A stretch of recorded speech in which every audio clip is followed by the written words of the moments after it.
Year-end tends to be a great time to make quality decisions about not only your investments, but also your life.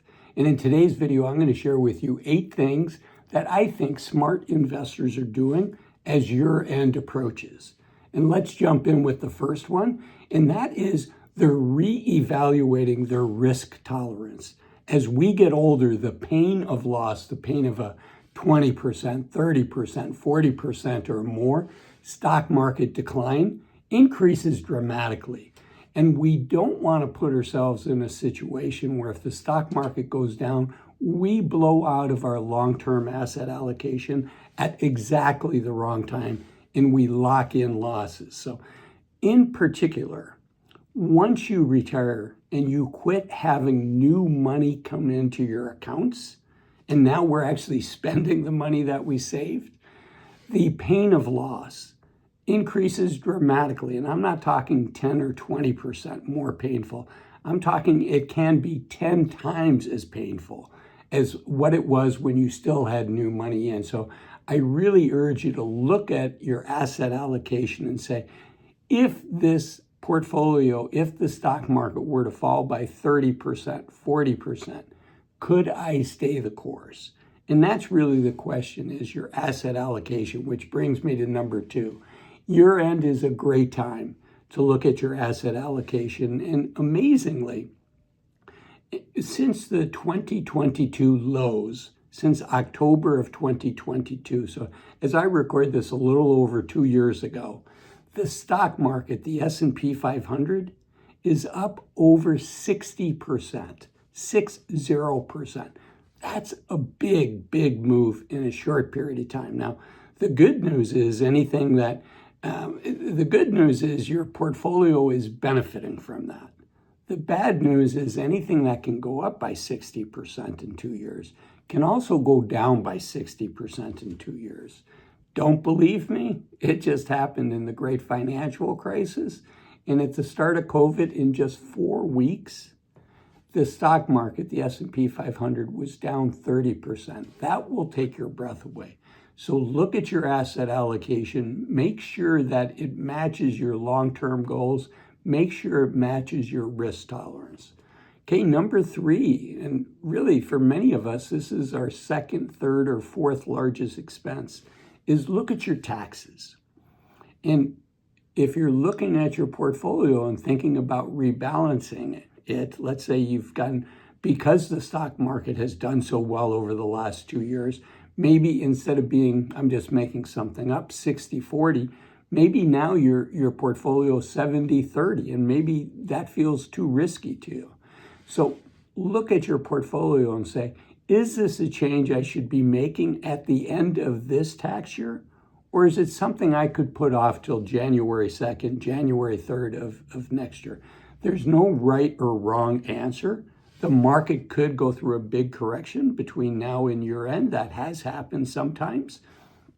And so there's no right answer, but for sure in an account where there is no tax implication, you don't have to worry about that. So in a tax-deferred account like a Roth IRA or a regular IRA or their equivalent 401ks, in that case, there should be no tax implication for you to do the changes that you want to make. In a taxable account, I just encourage you to think through, do you want to make this change at year end when the taxes are going to be due likely in April of the coming year, or do you want to wait a couple days where for many of us, the taxes won't be due until like 14, 16 months later.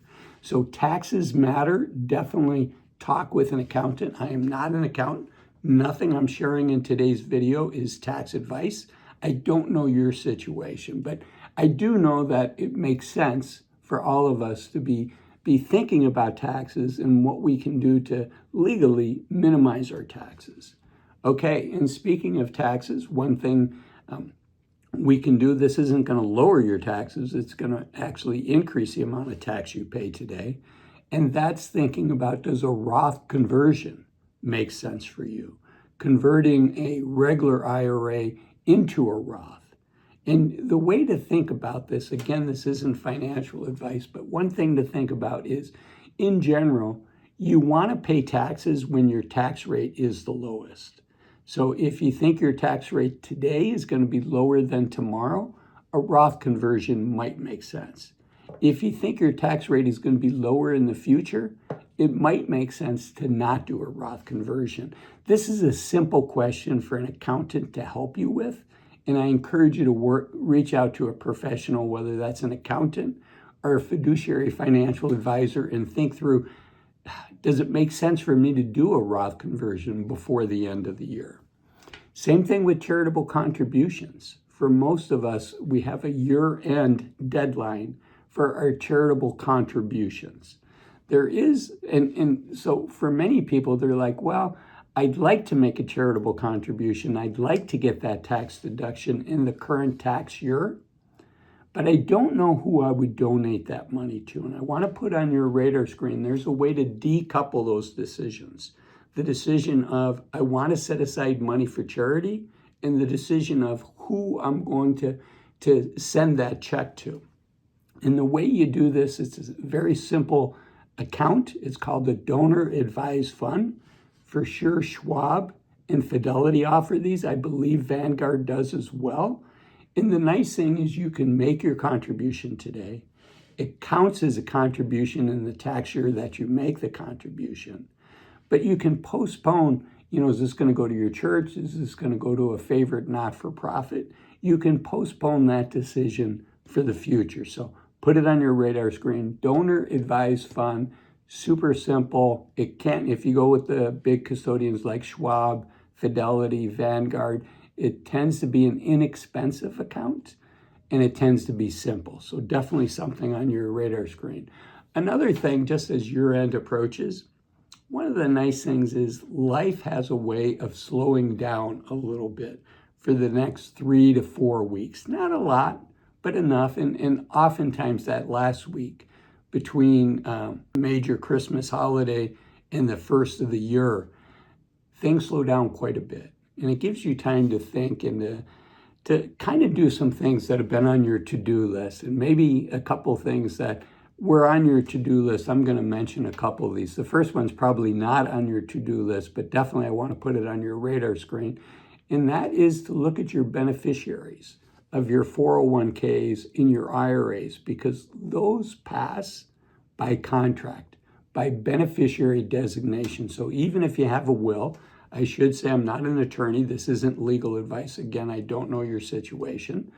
But even if your will says, hey, leave everything to my kids, if your beneficiary designation says, I want to leave this IRA to my ex-wife, my ex-spouse, my ex-husband, my ex-girlfriend, whoever it is, my ex-boyfriend, then you've got a problem. There's probably a way to come up with a compromise, but it's going to be costly. It's going to be a headache. So much easier to look at your beneficiaries. Every year I advise doing this, and just make sure that those accounts say that they're passing to the people you want them to pass to. Okay, the next thing is insurance. Just make sure you have the right amount of insurance, both life insurance, disability insurance, an umbrella policy, your auto insurance, whatever the major insurance is. It can be a good time to look at that and say, do I have the right policies in place? And as we get older, as our assets increase, having an umbrella policy, having other protection in place to protect that nest egg, right? The nice thing is we only have to become financially independent once in our lives. And then our focus becomes on don't mess up that nest egg. So this is a good time to look at that nest egg, to look at what your insurance coverage is, and to ask yourself, do I have the right coverage? I'm not an insurance salesperson. I just want to put it on your radar screen so you can talk to the right person. Okay, the next one is the value of a second opinion. And what I mean by that is all these things I'm listing and all the things that are on your list that you feel are important to your financial future.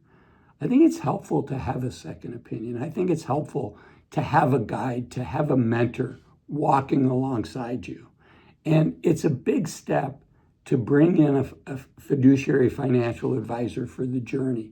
But at a minimum, I want to encourage you to reach out to a fiduciary financial advisor and say, hey, can you look at the things that I'm planning on just to make sure that I'm thinking about the right things? Boy, if there's something you're missing, which is not unusual, having been a financial advisor myself for over 20 years, I'd say in well over half of the cases where I talk to people, there was something they weren't thinking about that's important. So the value of a second opinion is another thing I want to put on your radar screen. And then I want to share with you 2 bonuses, things that I think are really important to do this time of year. And the first bonus is your cybersecurity. I'm going to challenge you. How many of your passwords are the same? How many times have you said, I really have to do something about this? They have third-party password managers. As the year slows down, I really encourage you to make this last month of the year the month that you finally do something and sign up for a password manager to protect your accounts and to look at your cybersecurity and look at, are you at risk anywhere with your passwords? Are you at risk with anything you're doing online? Because boy, that's not how we want to start the new year. Okay, the next one is thinking through what your financial goals are for the coming year. What are the important financial goals? How much money do you want to save? How much money do you want to spend? If you're getting closer to retirement, actually starting to flex that spending muscle, we're not going to be able to flick the switch and go from being a saver to a spender. So maybe are there some things you want to splurge on yourself this year? If you're younger, what's your savings goal? How much do you want to save? And what are some other financial goals? Get them listed down and start checking them off at year end and as the new year begins. And then the last one I want to share with you is just the life goal. And that is, these financial goals are important, but it's also important that, what are we saving this money for? What are we making these sacrifices for? And I want you to think about coming up with what I call life buckets. I got the term for Bill Perkins, who wrote the book Die with Zero. And he talks about getting the maximum utility, the maximum bang for the dollar of our money. And there's things we can do in our 50s that are a lot easier to do in our 50s. For instance, I learned to surf in my 50s. There are things we can do in our 60s that are easier to do than our 70s, etc. So I encourage you, it's a fun thing to do. I try to visit with my friends and my family about it once a year, actually about this time of year, and say, these are the things on my life bucket for the next 12, 18, 24 months. I want you to know about them because I want you to encourage me to do these things. And a big life bucket item is, when do we retire? And that's why I made this video up here. Why waiting to 65 to retire might be a big mistake. I'll see you in it.